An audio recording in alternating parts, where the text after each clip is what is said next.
പണ്ട് ആലുവ KSRTC സ്റ്റാൻഡിൽ നിന്ന് പറവൂർ ഭാഗത്തേക്ക് യാത്ര ചെയ്യാൻ വരുമ്പോൾ ബസ് വളരെ കുറവായിരിക്കും. ആൾക്കൂട്ടം വളരെ വലുതായിരിക്കും. പഠിക്കുന്ന കാലത്തും ജോലിയുള്ള കാലത്തും ഒക്കെ വൈകുന്നേരം സമയത്തും രാവിലെയും ഭയങ്കര തിരക്കായിരിക്കും. അപ്പോൾ ഏതെങ്കിലും ഒരു വണ്ടി പിടിക്കും. വണ്ടി പിടിക്കുമ്പോൾ നമ്മൾ പറവൂർ ഭാഗത്തേക്കുള്ള വണ്ടിയാണെന്ന് കരുതുമ്പോൾ അത് മഹിളാലയം എന്നായിരിക്കും കാണുന്നത്. ഇല്ലെങ്കിൽ വേറൊരു വണ്ടി പിടിക്കും, ആളുകൾ ഓടിക്കൂടുമ്പോഴായിരിക്കും അത് ലേഡീസ് ഓൺലി എന്നായിരിക്കും ആ വണ്ടിയുടെ ബോർഡ്. ഇതൊരു സംഭവമായിട്ട് ഞാൻ പറഞ്ഞേ ഉള്ളൂ. കാരണം ഇന്നിപ്പോൾ എടുക്കുന്ന ഈ ഒരു ചെറിയ അധ്യായം ലേഡീസ് ഓൺലിയാണ്, സ്ത്രീകൾക്ക് മാത്രമാണ്. അപ്പോൾ സ്ത്രീകൾക്ക് മാത്രമാണെന്ന് പറഞ്ഞാൽ സ്ത്രീകളെ സംബന്ധിക്കുന്ന ഒരു വിഷയമാണ് നമ്മളിവിടെ പ്രതിപാദിക്കാൻ പോകുന്നത്. പ്രധാനമായിട്ട് സ്ത്രീകളുടെ വിവാഹ കാര്യം. സ്ത്രീകളെ സംബന്ധിച്ച്, പെൺകുട്ടികളെ സംബന്ധിച്ച് അവരുടെ 7ാം ഭാവമാണ് വിവാഹസ്ഥാനം. 7ാം ഭാവാധിപനാണ് അവരുടെ വരൻ. ആ 7ാം ഭാവാധിപന്റെ സ്വഭാവം അനുസരിച്ചായിരിക്കും അവരുടെ വരൻ്റെ വരവും അവരുടെ വരൻ്റെ രീതിയും സ്വഭാവഗതിയും തൊഴിലും മറ്റെല്ലാമെല്ലാം. ഇത് ഒരു സത്യമാണ്, പക്ഷെ പലർക്കും അതറിയില്ല. പലരും മോഹിക്കുന്നു, പലരും ദാഹിക്കുന്നു, കിട്ടുന്നത് വേറെ വല്ലതുമായിരിക്കും. കണ്ടാൽ സേലം മാങ്ങ പോലെ ഇരിക്കും, പൂളിയാൽ ഉള്ളിൽ പുഴു. ഈ അവസ്ഥ പലപ്പോഴും വിവാഹകാര്യത്തിൽ വന്ന് പെടാറുണ്ട്. അത് സർവത്ര കാണാറുണ്ട്.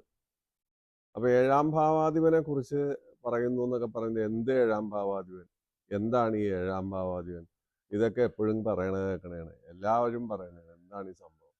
7ാം ഭാവാധിപൻ എന്ന് പറഞ്ഞാൽ ഒരു വ്യക്തിയുടെ, ഒരു പെൺകുട്ടിയുടെ ല എന്ന് എഴുതിയിരിക്കുന്നത് ലഗ്നം, അതിൽ നിന്ന് എണ്ണിയാൽ 7ാമത്തെ ഭാവമാണ് 7. ആ 7ാമത്തെ ഭാവത്തിൻ്റെ ഉടമസ്ഥൻ ആരാണോ അയാളാണ് 7ാം ഭാവാധിപൻ. കാര്യം മനസ്സിലായില്ലേ? അപ്പോൾ ഓരോന്നിനും ഉടമസ്ഥന്മാരുണ്ട്. ഈ 12 രാശിക്ക് ഉടമസ്ഥനുണ്ട്. സൂര്യൻ, ചന്ദ്രൻ, ചൊവ്വ, രാഹു, അങ്ങനെ 12 രാശികൾക്കും ഓരോ ഉടമസ്ഥന്മാരുണ്ട്. അത് ചിലർക്ക് 2 രാശിയുണ്ട്. ശനിക്കും ഇത് 2 രാശിയുണ്ട്. അതുപോലെ വ്യാഴത്തിന് 2 രാശിയുണ്ട്. ശുക്രന് 2 രാശിയുണ്ട്. അതുകൊണ്ടാണ് ഈ 12 ഭാഗം ഈ 9 ഗ്രഹങ്ങൾ പങ്കിട്ടെടുക്കുന്നത്. അപ്പോൾ 7ാം ഭാവാധിപൻ ആരാണോ അയാളുടെ സ്വഭാവത്തെക്കുറിച്ചാണ് ഞാൻ പറഞ്ഞത്. അയാളുടെ സ്വഭാവം അനുസരിച്ചായിരിക്കും വരൻ്റെ വരവ് എന്നാണ് പറഞ്ഞത്. അപ്പോൾ ഒരു പെൺകുട്ടിയുടെ 7ാം ഭാവാധിപൻ സൂര്യനാണെന്ന് വയ്ക്കുക. സൂര്യൻ 7ാം ഭാവാധിപൻ എന്ന് വെച്ചാൽ ചിങ്ങമാണ് സൂര്യൻ്റെ ക്ഷേത്രം. അപ്പോൾ ആ കുട്ടിയുടെ 7ാം ഭാവാധിപൻ സൂര്യനാണ്. സൂര്യൻ 7ാം ഭാവാധിപനായാൽ എന്തായിരിക്കും ആ വരൻ്റെ അവസ്ഥ? ആള് യോഗ്യനായിരിക്കും, ആള് മാന്യനായിരിക്കും, നല്ല കായിക ശേഷിയൊക്കെ ഉണ്ടാവും, പക്ഷേ മുൻകോപിയായിരിക്കും, തികഞ്ഞ പുരുഷ സ്വഭാവമായിരിക്കും, തികഞ്ഞ കാർക്കശ്യക്കാരനായിരിക്കും, ദേഷ്യക്കാരനായിരിക്കും. ഇതാണ് സൂര്യൻ്റെ അവസ്ഥ. നല്ല ജോലി ഉണ്ടാവും, എവിടെയും ഷൈൻ ചെയ്ത് നിൽക്കുന്ന ഒരു വ്യക്തിയായിരിക്കും. കഴിഞ്ഞു. അടുത്തത് 7ാം ഭാവാധിപൻ ചന്ദ്രനാണെന്ന് വയ്ക്കുക. ചന്ദ്രൻ്റെ ക്ഷേത്രം കർക്കടകമാണ്. ചന്ദ്രൻ വളരെ സൗമ്യനാണ്, നിലാവ് പോലെ സൗമ്യനാണ്. ചന്ദ്രൻ 7ാം ഭാവാധിപനായിട്ട് വരുന്ന ഭർത്താവ് എങ്ങനെയായിരിക്കും? അയാൾ സൗമ്യനായിരിക്കാം, പക്ഷേ രതികലയിലും കാമകലയിലും ഒക്കെ വിരുദ്ധനായിരിക്കും, പ്രേമലോലുപനായിരിക്കും. അതുപോലെ അല്പസ്വല്പം കലാവിദ്യയും കലാഭ്യാസവും ഒക്കെ കയ്യിലുണ്ടാവും. അതായിരിക്കും അയാളുടെ സ്വഭാവം. നിത്യജീവിതത്തിൽ ഭാര്യാഭർത്തൃ ബന്ധത്തിലെല്ലാം വളരെ ഒത്തൊരുമയോടുകൂടി പോകുന്ന ഒരാളായിരിക്കും ചന്ദ്രൻ 7ാം ഭാവാധിപനായി വരുന്ന പെൺകുട്ടിക്ക് കിട്ടുന്നത്. ചന്ദ്രൻ കഴിഞ്ഞാൽ പിന്നെ ആരാ വരുന്നത്? ചൊവ്വയാണ് വരുന്നത്. ചൊവ്വ എന്ന് പറയുന്നത് അഗ്നിയാണ്. അത് ക്ഷത്രിയനാണ്, യോദ്ധാവാണ്, പോലീസുകാരനാണ്, പട്ടാളക്കാരനാണ്, സ്പോർട്സുകാരനാണ്. അതുപോലെ അഗ്നി കൈകാര്യം ചെയ്യുന്നയാളാണ്. അപ്പോൾ ചൊവ്വ ഈ പെൺകുട്ടിക്ക്, നമ്മൾ ഉദ്ദേശിക്കുന്ന പെൺകുട്ടിക്ക് 7-ാം ഭാവാധിപനായി വന്നാൽ ഭർത്താവ് ആരായിരിക്കും? ഭർത്താവ് ഒന്നുകിൽ പോലീസ് പട്ടാള വകുപ്പുകാരനോ, നേവി, NCC, അതുപോലെ ഫയർഫോഴ്സ്, അല്ലെങ്കിൽ സ്പോർട്സ് വകുപ്പ്, അത്തരത്തിലുള്ള ആളായിരിക്കും. ആള് കായികമായും മറ്റെല്ലാ തരത്തിലും സാമാന്യം സുന്ദരനായിരിക്കും. ഉള്ള പ്രായം അയാൾക്ക് കൃത്യമായി തോന്നാത്തയാളായിരിക്കും.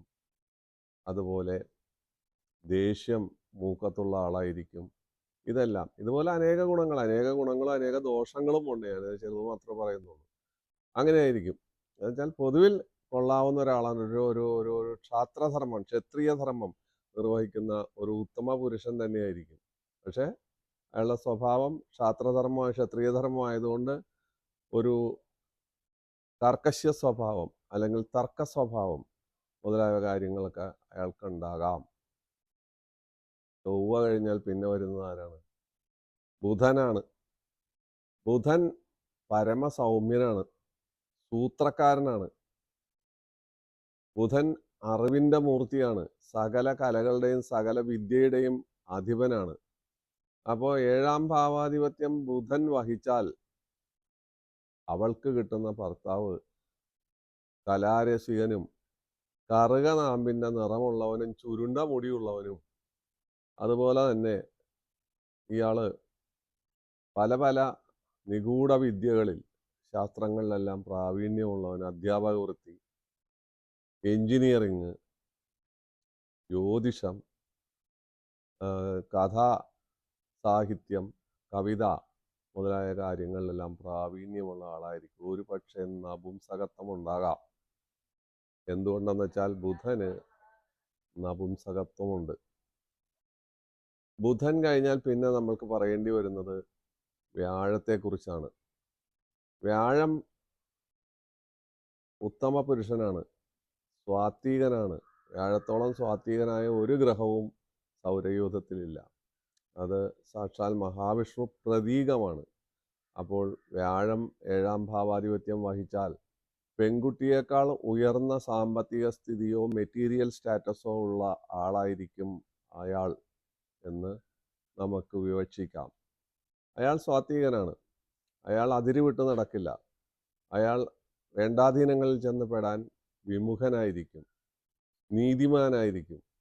ബാങ്ക് ഉദ്യോഗസ്ഥനോ ട്രഷറി ജീവനക്കാരനോ അതുപോലെ ധനകാര്യങ്ങൾ കൈകാര്യം ചെയ്യുന്ന വ്യക്തിയോ നീതിന്യായം കൈകാര്യം ചെയ്യുന്ന വ്യക്തിയോ എല്ലാം ആയിരിക്കാം ഈ പറയുന്ന വ്യാഴം 7-ാം ഭാവാധിപത്യം വഹിക്കുന്നയാൾ. അത് ചുരുക്കമായ ഒരു കാര്യം, ചെറിയൊരു കാര്യം പറഞ്ഞുള്ളൂ. ഇതിനകത്ത് ഒരുപാട് കാര്യങ്ങൾ വരുന്നുണ്ട്. പക്ഷെ ഇത് നല്ലതായ കാര്യങ്ങൾ മാത്രമേ പറയുന്നുള്ളൂ. ഇനി അടുത്തത് ശുക്രനാണ്. ശുക്രാചാര്യർ എന്ന് പറഞ്ഞാൽ എല്ലാത്തിൻ്റെയും എല്ലാ സുഖഭോഗങ്ങളുടെയും ആശാനാണ്. വ്രതസജീവനി, മന്ത്രം കയ്യിലുണ്ട്, ഇങ്ങനെ പലതുമുള്ള ആളാണ് ശുക്രൻ. അപ്പോൾ ശുക്രൻ രതികലയുടെ പ്രയോക്താവാണ്, സുന്ദരനാണ്, കലാരസികനാണ്, കലാകാരനാണ്, സ്വർണ്ണ വ്യാപാരിയാണ്, ഹോട്ടൽ വ്യാപാരമുണ്ട്, അതുപോലെ പലതുമുണ്ട്, ബിസിനസ്സുകൾ പലതും കയ്യിലുണ്ട്, അതുപോലെ സർക്കാർ ജോലിയും കയ്യിലുണ്ട്. ഇങ്ങനെയൊക്കെയുള്ള ആളായിരിക്കും. ആള് വളരെ സരസമായി സംസാരിക്കുന്ന ആളായിരിക്കും, ഹാസ്യരസപ്രിയനായിരിക്കും. ഇതാണ് ശുക്രൻ വന്നാലുള്ള സ്ഥിതി. ശനി വന്നാലത്തെ സ്ഥിതി എന്താണ്? ശനി പഴഞ്ചനാണ്, പഴകിയ വസ്ത്രം, പഴകിയ വീട്, പഴയ രീതി, ആകെ കൂടി ഒരു പഴമ, ചെറുപ്പമാണെങ്കിലും പ്രായം കൂടുതൽ തോന്നിക്കുന്ന സ്വഭാവം, തലകഷണ്ടിയായിരിക്കും. അതുപോലെ പല കാര്യങ്ങളിലും ശനി പല വിരുദ്ധ രൂപങ്ങൾ കാണിക്കുന്ന പ്രകാരക്കാരനായിരിക്കും. ഇതാണ് 7 ഗ്രഹങ്ങളെക്കുറിച്ച്. നമ്മൾ രാഹുവിനെയും കേതുവിനെയും ഇതിൽപ്പെടുത്തുന്നില്ല. 9 പേരിൽ 7 പേർക്കും 7-ാം ഭാവാധിപത്യം വന്നാലുള്ള പ്രത്യേകതകൾ ഒരുപാട് പറയാം. പക്ഷെ ഞാൻ വളരെ ചുരുക്കി ചെറിയൊരു അധ്യായമാക്കി മാറ്റുകയാണിത്. ഇനി നമ്മൾ ആദ്യം തുടങ്ങിയിടത്ത് തന്നെ തുടങ്ങാം. ആദ്യത്തേത് സൂര്യൻ 7-ാം ഭാവാധിപനായാൽ സൂര്യന് ശത്രുക്കളുണ്ട്. ശനിയുടെ ക്ഷേത്രത്തിൽപ്പെട്ട ആളെ വിവാഹം കഴിച്ചാൽ സൂര്യൻ ശനിയുടെ ശത്രുവാണ്. അച്ഛനും മകനുമാണെങ്കിലും ശനിയുടെ ശത്രു ആയതുകൊണ്ട് ആ വിവാഹബന്ധം ഒരുപക്ഷെ അലോസരങ്ങൾ നിറഞ്ഞതാകാം. ചന്ദ്രനാകട്ടെ ആരോടും ശത്രുതയില്ല. ചന്ദ്രൻ 7-ാം ഭാവാധിപനായാൽ മറ്റാരോട് കൂടിയാലും അയാൾക്ക് ശത്രുതയില്ല. അയാളോട് വല്ലവർക്കും ശത്രുത ഉണ്ടെങ്കിലേ ഉള്ളൂ. വ്യാഴം പോലെ ചില ആളുകൾക്കൊക്കെ ചന്ദ്രനോട് ശത്രുതയുണ്ട്. അപ്പോൾ കർക്കിടകത്തിൻ്റെ 7-ാം ഭാവം ഏതാണെന്ന് ചിന്തിക്കുക. കർക്കിടകത്തിൻ്റെ 7-ാം ഭാവം എന്ന് പറയുന്നത് ചന്ദ്രൻ്റെ ക്ഷേത്രത്തിൻ്റെ 7-ാം ഭാവമാണ്. അത് ശനിയാണ്. ശനിയും ചന്ദ്രനും തമ്മിൽ ശത്രുതയൊന്നും കാര്യമായിട്ടില്ല. അതുകൊണ്ട് ആ വിവാഹബന്ധത്തിന് വലിയ കാര്യമായ കുഴപ്പങ്ങളൊന്നുമില്ല. ചന്ദ്രൻ കഴിഞ്ഞാൽ ചൊവ്വയുടെ ക്ഷേത്രം 2 ഒന്ന് വൃശ്ചികവും മറ്റൊന്ന് മേടവുമാണ്. അപ്പോൾ വൃശ്ചികത്തിൻ്റെ 7 എന്ന് പറയുന്ന ഇടവമാണ്. അത് ശുക്രൻ്റെ ക്ഷേത്രമാണ്. അവർ തമ്മിൽ ബന്ധപ്പെട്ടാലും കുഴപ്പങ്ങളൊന്നും വരുന്നില്ല. ചൊവ്വ കഴിഞ്ഞാൽ പിന്നെ വരുന്നത് ബുധനാണ്. ബുധൻ്റെ ക്ഷേത്രം കന്നിയും മിഥുനവുമാണ്. ഈ 2 ക്ഷേത്രത്തിൽ നിന്നായാലും കന്നിയിൽ നിന്ന് കന്നിയുടെ 7-ാം ഭാവാധിപൻ എന്ന് പറഞ്ഞാൽ അത് വ്യാഴമാണ്.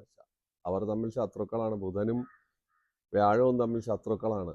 അപ്പോൾ ആ തരത്തിലുള്ള 7-ാം ഭാവാധിപത്യം അല്ലെങ്കിൽ അങ്ങനെ വരുന്നതായ ബന്ധങ്ങൾക്ക് പല പിഴവുകളും സംഭവിക്കാനുള്ള സാധ്യതകളുണ്ട്.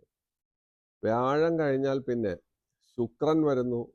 ശുക്രൻ്റെ ക്ഷേത്രം തുലാമാണ്.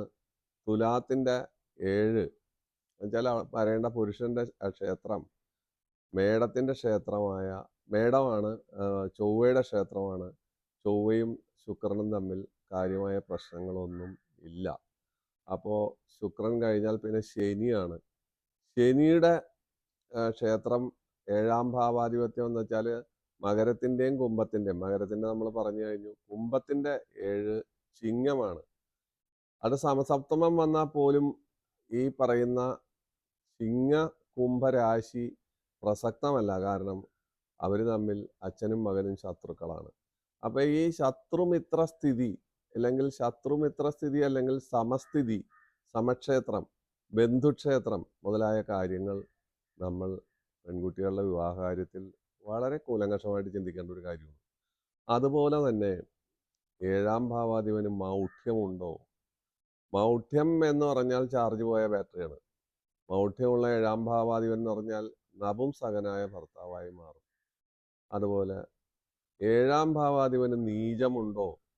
നീചമുണ്ടായാൽ കള്ളുകുടി, കഞ്ചാവ് വലി, തോന്നിവാസം ഇതുപോലുള്ള കാര്യങ്ങളെല്ലാം ഉണ്ടായി എന്ന് വരാം. പക്ഷെ നീചഭംഗം വന്ന് നീചഭംഗ രാജയോഗം ചെയ്താൽ അയാൾ ചക്രവർത്തി തുല്യ പദവിയിലുള്ള ആളായിരിക്കും.